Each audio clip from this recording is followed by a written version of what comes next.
बोलो जुबान केसरी। दोस्तों, क्या आप जानते हैं विस्की को बनाने के लिए अनाज को बुरी तरह से सड़ाया क्यों जाता है? क्या कभी आपने सोचा है कि गुटखा बनाने वाली कंपनी गुटखा को खतरनाक शीशे के चूर्ण बनाकर क्यों डालते हैं? और जब वही शीशे का चूर्ण जब खाने वाले के पेट में जाता है तो उसे कितनी गंभीर बीमारी होती है।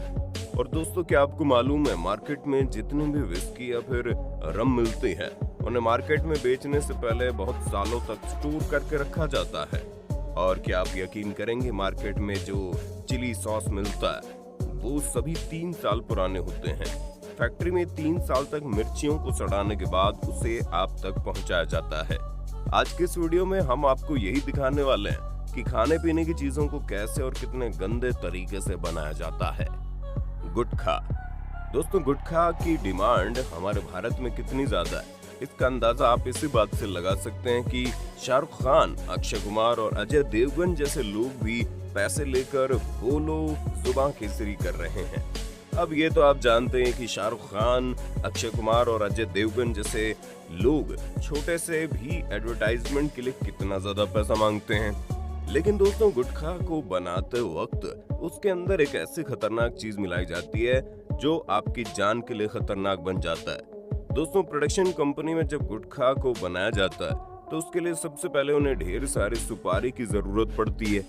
इसलिए वे लोग सुपारी के पेड़ से ढेर सारी सुपारी को तोड़ते हैं, जिसके बाद सुपारी के फलों से मुख्य पार्ट को अलग कर लिया जाता है। दोस्तों, जब सुपारी पेड़ से निकलता है तब वो लाल रंग का नहीं होता। यही वजह है कि इसमें खास तरह के केमिकल से बने हुए रंग को मिलाया जाता है और उसी रंग में सुपारी को बहुत देर तक उबाला जाता है, जिससे सुपारी का रंग लाल हो जाता है। और जब लोग उस सुपारी को चबाते हैं तो उसकी जुबान केसरी हो जाती है।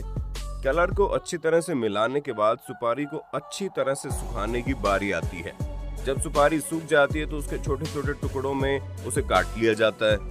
काटने के बाद अब गुटखा बनाने वाली कंपनी इसमें तरह तरह के फ्लेवर, कत्था और चूना मिक्स कर देती है। और दोस्तों, आपको जानकर हैरानी होगी कि इसी वक्त गुटखा बनाने वाली कंपनी अपने यहाँ ढेर सारे पुराने बोतल को भी स्टोर करके रखते हैं और उसे एक मशीन के जरिए पीस कर बहुत ही बारीक चूर्ण बना लेते हैं। आपको जानकर हैरानी होगी, शीशे के इस चूर्ण को भी गुटखा में मिला दिया जाता है।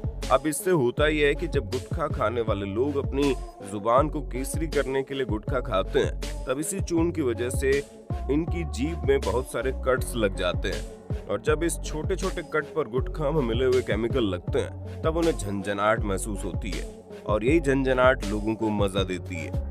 लेकिन दोस्तों, गुटखे में मिले हुए ये सभी चूर्ण खाने वाले के पेट को बहुत ही बुरी तरह से नुकसान पहुंचाते हैं। शराब। दोस्तों, शराब का कारोबार पूरी दुनिया में होता है, लेकिन बहुत ही कम लोग जानते हैं कि जिस विस्की और रम को लोग बड़े शौक से पीते हैं उसे बनाने के लिए तमाम तरह के अनाज को बहुत ही गंदे तरीके से सड़ाया जाता है। लेकिन ऐसा क्यों? तो चलिए आपको लेकर चलते हैं शराब बनाने वाली फैक्ट्री के अंदर। दोस्तों, बहुत से लोग सोचते हैं कि शराब को बनाने के लिए जो सबसे मेन इंग्रेडिएंट्स होता है वो है अल्कोहल। लेकिन दोस्तों, आपको जानकर हैरानी होगी, शराब बनाने के लिए सबसे ज्यादा गेहूं और मक्का जैसी चीजों का इस्तेमाल किया जाता है। इसके लिए शराब बनाने वाली कंपनी भारी मात्रा में अपनी फैक्ट्री में इन चीजों को मंगवाती है और इन सभी अनाज को अच्छी तरह से साफ करने के बाद फैक्ट्री के खास सेक्शन में उन सभी अनाज को पानी में भिगोकर सड़ने के लिए छोड़ दिया जाता है। दोस्तों, आपको जानकर हैरानी होगी कि पानी में भीगे हुए उन सभी अनाज को 5 से 7 दिनों तक सड़ाया जाता है। जब वे अनाज अच्छी तरह से सड़ जाते हैं तब उन्हें आगे के प्रोसेस के लिए वहां से निकाला जाता है। इसके बाद उन सभी सड़े हुए अनाज को भारी टेम्परेचर पर गर्म करके डिस्टिलेशन किया जाता है। दोस्तों, आपको जानकर हैरानी होगी कि सड़े हुए अनाज को इस प्रक्रिया से गुजारने के बाद उससे बहुत ही अधिक मात्रा में अल्कोहल बाहर आता है। अल्कोहल गर्म होकर पहले भाप में बदलता है और वो दूसरे साइड ठंडा होकर लिक्विड फॉर्म में आ जाता है। इसके बाद प्रोसेस में उन सभी अल्कोहल को कोई कंपनी कोयले के द्वारा छानती है तो कोई कंपनी किसी और प्रोसेस का इस्तेमाल करती है।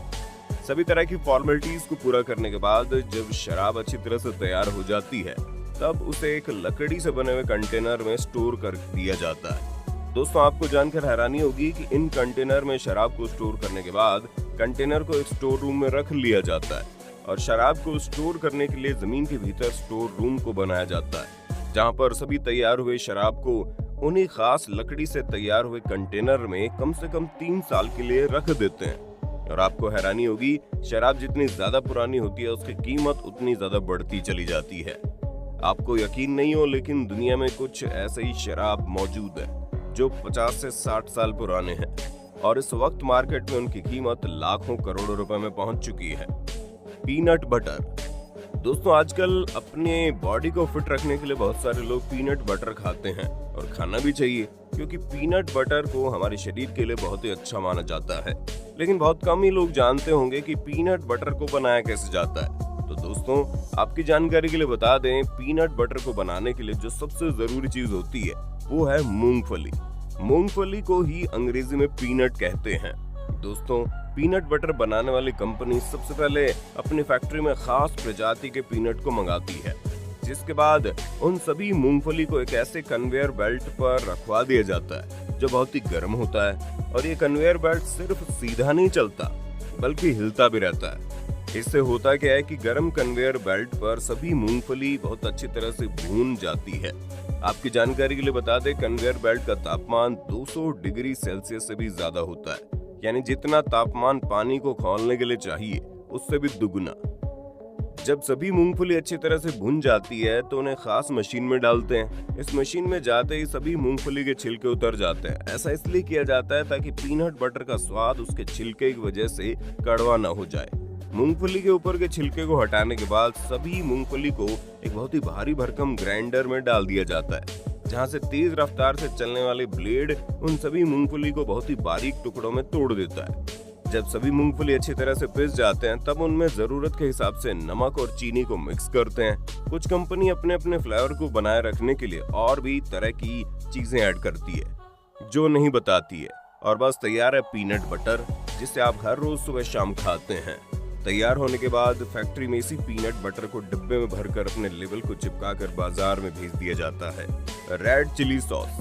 दोस्तों, चाउमीन हो या फिर बर्गर, जिन लोगों को तीखा खाना पसंद है वो अपने इन फास्ट फूड के साथ रेड चिली सॉस जरूर लेते हैं।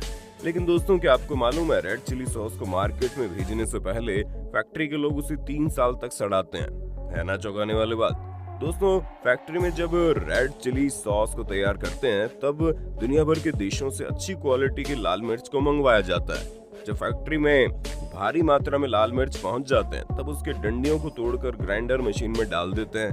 दोस्तों, ग्राइंडर मशीन में लाल मिर्च को डालने के बाद उसमें स्वादानुसार नमक भी डाला जाता है और अच्छी तरह से मिर्ची को ग्राइंड कर लिया जाता है। दोस्तों, सभी लाल मिर्च को ग्राइंड करने के बाद उसे बड़े बड़े कंटेनर में स्टोर करने की प्रक्रिया शुरू हो जाती है। और जिस तरह से अभी आपने थोड़ी देर पहले देखा कि शराब को स्टोर करके रख देते हैं, ठीक उसी तरह से रेड चिली सॉस बनाने वाली कंपनी भी लाल मिर्च के पेस्ट को कंटेनर में भरकर स्टोर कर देती है।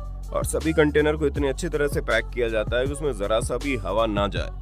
अब ये सभी कंटेनर 3 साल के लिए स्टोर रूम में रख दिए जाते हैं। लगभग 3 साल बाद सभी लाल मिर्च के पेस्ट को वापस निकाला जाता है और उसमें तमाम तरह के फ्लेवर ऐड करके विनेगर को भी मिक्स करते हैं, जिसके बाद फैक्ट्री में काम करने वाला एक बहुत ही अनुभवी आदमी रेड चिली सॉस के स्वाद को टेस्ट करता है। जब वो आदमी प्रूव कर देता है, इसके बाद पैकिंग की प्रक्रिया शुरू हो जाती है और इस तरह से 3 साल तक सड़ाने के बाद रेड चिली सॉस को आप तक पहुंचाने के लिए मार्केट में भेज दिया जाता है। तो दोस्तों, आपने देखा फैक्ट्री में कैसे बनाई जाती है शराब, red chilli sauce, peanut butter और गुटखा। उम्मीद करते हैं यह जानकारी आपको अच्छी लगी होगी। वीडियो अच्छी लगी तो लाइक कीजिए, हमारे चैनल को सब्सक्राइब करके बेल आइकन ऑन करना बिल्कुल मत भूलना, क्योंकि हमारी टीम हर रोज आपके लिए ऐसे इन्फॉर्मेटिव वीडियोस लाती रहती है।